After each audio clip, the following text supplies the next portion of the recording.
Welcome back to another Spirit Island video. In this video, we're going to be continuing my series about Is This Spirit For You? In this video, we're going to be focusing on Devouring Teeth, Lurk, Underfoot. Now, the setup is we're going to start with one presence and land at number 5.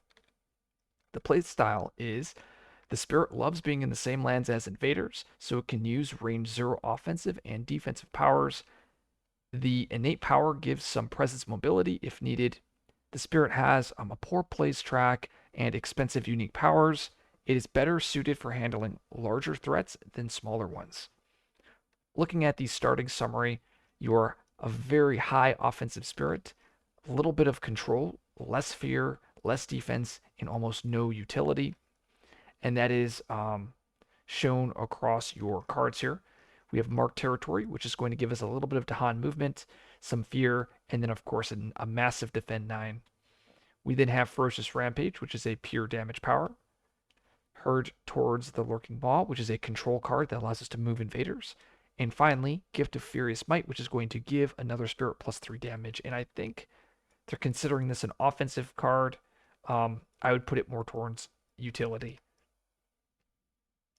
Flipping the spirit board over here, it says territorial aggression, and it says your damage dealing powers do +1 damage. And that is going to affect every single damage power you have. That includes cards in your hand, cards that you draft in the minor and major deck, as well as your special innate here.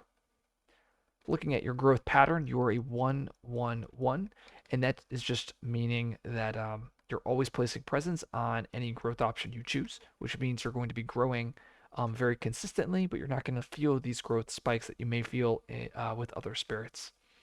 Now, your tracks end at 7-4, which is insane. Like, that is a very, very, if you can reach 7-4, you're going to be a powerhouse. Now, to actually get there, it's going to take 1, 2, 4, 6, 8, 10, 12. So pretty much you'll never reach 7-4 in a game. And usually most games, they take about 6 to 7 turns. And that's also me being very generous. It's probably closer to 4 to 5. But yeah, 6 to 7, which means a lot of times your board will look like 3-3. Sometimes you'll actually get to 3-4 if the game lasts a little bit longer. Now the tracks, you're going to have, what is this, 5 elements, 2 animal, 2 fire, and an earth on the tracks. Looking at that innate, it is a slow power, 1 range, must target a land with invaders. It says if you don't have presence in target land, you may gather a presence into that land, and that's kind of talking about what the playstyle said, where you're basically moving these presence with this innate, and then the rest of the innate is just straight up damage. And it's important to point out that our special rule here is going to increase the damage of this innate.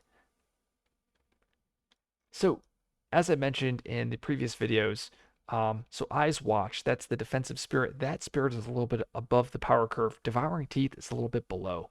And this is a spirit that if you want a challenge, definitely play it, because you're going to have a challenge if you're playing against a level 6 adversary. Because of Devouring Teeth's special rule here, your damage dealing powers do +1 damage. This spirit is going to be better at playing multiple minor powers because you're going to get multiple instances of this +1 damage, right?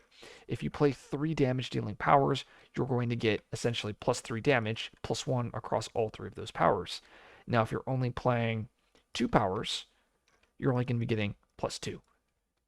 So, as you can see, the more plays you have, the more you can take advantage of that special rule.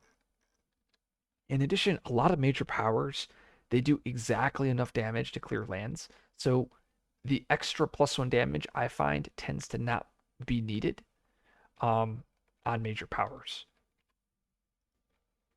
So this is a spirit, if you want to play a minor build, this is the spirit to go to. If you tend to prefer majors, this is not the spirit to play, because majors I tend to find to be just pretty weak overall on this spirit. Overall, I find Teeth's cards to be quite clunky just because they cost so much energy. This is 6 energy, and your energy income is only 2 for a lot of the early turns. Now, you do have that 3 energy button, which is nice, but I find that if you're drafting cards, a lot of times you're drafting one costs for minors, and if you're trying to commit to a plays approach, you're just going to be energy starved. And like I said earlier, the spirit tends to be a little clunky. I wish I could have a little bit more action economy, um, because it feels very it feels like you're very restricted with what you're able to do. One of my favorite things about the spirit is you start in a single land, and as you're placing presence, I imagine these presents as being like wormholes, right? And when the when Teeth uses that innate, it's going to do a ton of damage in that wormhole or in that presence land. And I think that that's a pretty cool um, thematic piece or thematic element. If you like this video, like, subscribe for more content. I'll see you guys in the next video.